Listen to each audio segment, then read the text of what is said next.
안녕하세요. 두목TV 밑줄입니다.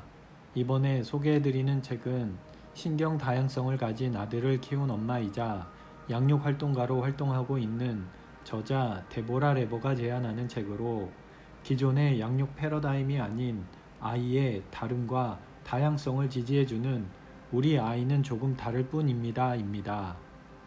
책을 좀 살펴보면 392쪽 138에 212mm 사이즈입니다. 내용은 아이들이 정상이라는 틀에 맞춰 불편함을 감수하는 것이 아닌 사회의 한 일원으로 자신이 원하는 것을 할 수 있도록 돕는 18가지 실천 방법들을 통해 아이의 진단명을 붙들고 고민하기보다 아이가 타고난 대로 인정받으며 행복하게 살 수 있는 새로운 양육법을 담고 있습니다. 그럼 제 리뷰로 넘어가 보겠습니다. 우리 아이는 조금 다를 뿐입니다. 저자 데보라 레버, 역자 이로미, 출판 수호서재입니다. 이 책은 미국 양육활동가이자 작가로 발달장애인인 자신의 아이와 보다 잘 살 수 있는 환경을 만들기 위해 비슷한 경험을 공유하는 부모들과 함께 틸트 페어런팅을 설립, 아이들이 잘 자랄 수 있는 실천적 양육법을 전파하는 데보라 레버의 양육 에세이다. 장애인 복지관에 있다 보면 저자가 말하는 다른 아이가 많다 보니 그렇지 않은 아이가 되려 다른 아이가 된다. 이 책은 이처럼 다른 것에 대한 기준을 생각하게 한다. 그리고 언제쯤이면 타인에게 우리 아이가 다르다고 설명하면서 머리를 조아리고 무릎을 꿇지 않아도 되는 세상이 올까 싶다. 깊은 한숨부터 내뱉고 읽게 된다. 옮긴 이의 말이 책 말미가 아닌 서두에 있는 이유를 알만하다.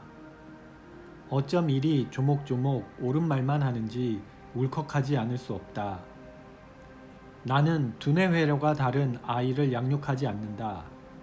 다만 일과 중 어쩌면 내 삶의 적은 부분을 스치는 정도로 그런 아이들을 매일 만나고 때때로 곤혹스러워할 뿐이다.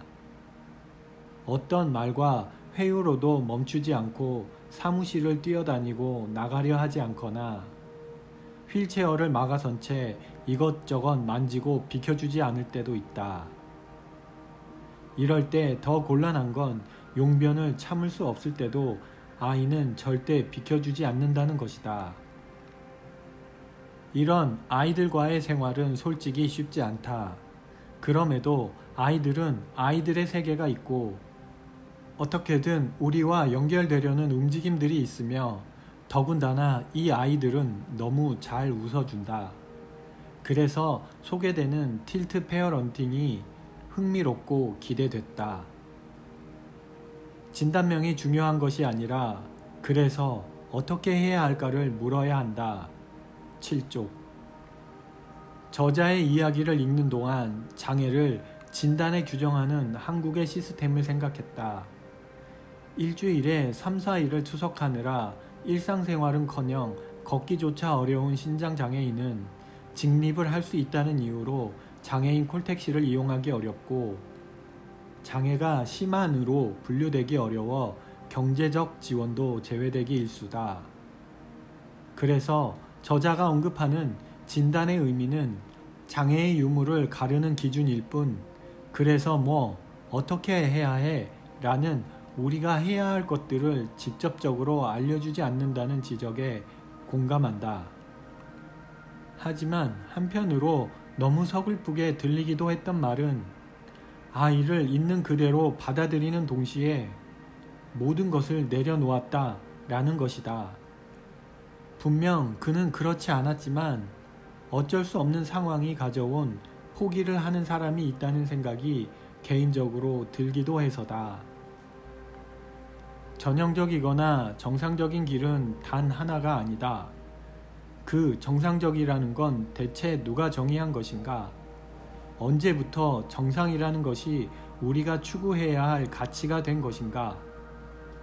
왜 비전형적인 아이들의 창의적 재능이 세상을 긍정적으로 바꿔놓을 수 있음을 제대로 알아보기도 전에 많은 아이들이 장애라는 진단부터 받아야 하는가?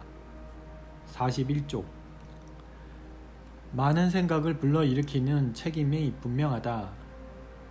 어쩌면 저자가 받았다는 그저 불평불만을 쏟아내는 일은 아이들에게 도움이 되지 않는다라는 적의가 담긴 메시지를 이해 못하는 건 아니지만, 읽다 보면 그럼에도 이런 두뇌 회로가 다른 아이들의 삶과 그들을 양육하는 부모들의 삶을 통해 우리 사회가 받아들일 수 없다고 단정해버리는 용납의 문제를 다 함께 고민하게 되지 않을까 싶다.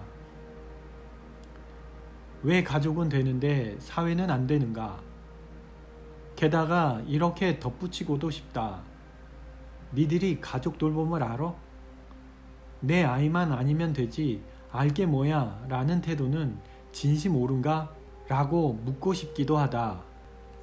이런 문제는 사회가 획일화시켜 놓은 전형적 기준, 다시 말하면 정상성이 만들어내는 분리와 배제의 문제라고 확신한다. 정말 간단하지 않은가? 아이의 장애, 그러니까 다름을 인정하면 되는 것을.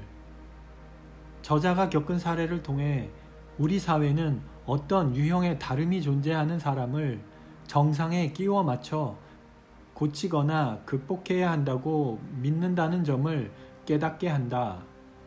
자신의 아이가 자폐가 있음을 알지만 그동안 경험하지 못한 행동이 발견되면 무슨 문제인지 초점을 맞추고 정상이냐 아니면 고쳐야 하느냐를 고민한다고 고백하는 내용에는 가슴이 먹먹할 수밖에 없었다. 또한 파트 2에서는 이런 두뇌 회로가 다른 아이들을 위한 18가지의 양육 방법인 틸트 프로그램을 소개한다. 이를 통해 아무것도 모르는 것처럼이 중요하다는 메시지를 전한다. 이는 부모의 관념이 아이의 양육을 방해할 수 있으며 심지어 해로울 수 있다고 조언하는데, 처음부터 모르는 상태에서 질문하고 깨닫는 과정을 통해 아이에게 알맞은 양육법을 찾아야 한다고 조언하고 적용해 볼 수 있도록 프로그램의 가이드를 제공한다. 물론 모든 양육법이 같지 않으면 당연하고, 한편 그들의 삶을 이해하지 않고 위로한답시고 무심코 건네는 말이 그들에게 폭력이 될 수 있다는 것도 깨닫게 하는데, 알고 보면 우리가 너무 자주 하는 영혼 없는 위로였음을 반성하게 한다. 이를테면 더 크면 좋아질 거예요. 걱정 마세요. 혹은 애가 어디가 이상하다고 그래? 내가 볼 때는 얘는 정상이야. 정상 맞아. 등이 있다. 이들은 과잉행동장애나 자폐성 장애, 학습 장애를 특별한 보살핌이 필요한 일시적 장애로 여기고 마치 우리의 일상을 잘 아는 듯 말한다. 152쪽. 저자가 소개하는 틸트 프로그램은 아이들에게 맞춰져 기울어진 것이다. 18개의 프로그램이 모두 주목할 만하지만 개인적으로 꼭 필요하다고 생각되는 16번째, 현재를 드러내고 살아가자는, 우리 아이들이 현재의 시간에서 온전히 세상과 마주할 수 있도록 하자는 내용의 아이의 손을 잡고 공원으로, 미술관으로, 박물관, 심지어 사람 많은 핫플레이스들을 일부러 찾아다니며 새로운 감각들을 만들어주려 노력한다는 어느 엄마의 이야기가 떠올라 뭉클하기도 했다. 이 책은 발달장애와 관련해 관심이 있는 사람에겐 많은 부분 익숙한 내용일지도 모르겠다. 그럼에도 불구하고 이들과 함께 살아갈 방법들에 조금은 더 진심을 다할 수 있지 않을까 싶었다. 두뇌 회로가 다른 아이 혹은 성인을 양육하는 가족들에게 무조건적 배려나 시혜의 시선으로 안쓰러움을 담아 그들만의 책임으로 전가하는 일은 이제 그만되어야 하고, 돌봄은 개인이나 가족의 책임만이 아닌 국가의 책임이기도 하다는 걸 분명하게 제시한다. 책을 통째로 밑줄 그어야 할 만큼 모두가 읽었으면 하고 바라는 책이다. 개인적으로 이 두껍고 취향적인 책이 소설처럼 빠져들게 만들어준 번역가에게 감사를 전한다. 그를 통해 한국에서도 두뇌 회로가 다른 아이들의 세계가 한 뼘은 넓어질지도 모르겠다. 저와 함께 편안하고 좋은 시간이 되셨다면 좋아요와 구독 부탁드립니다.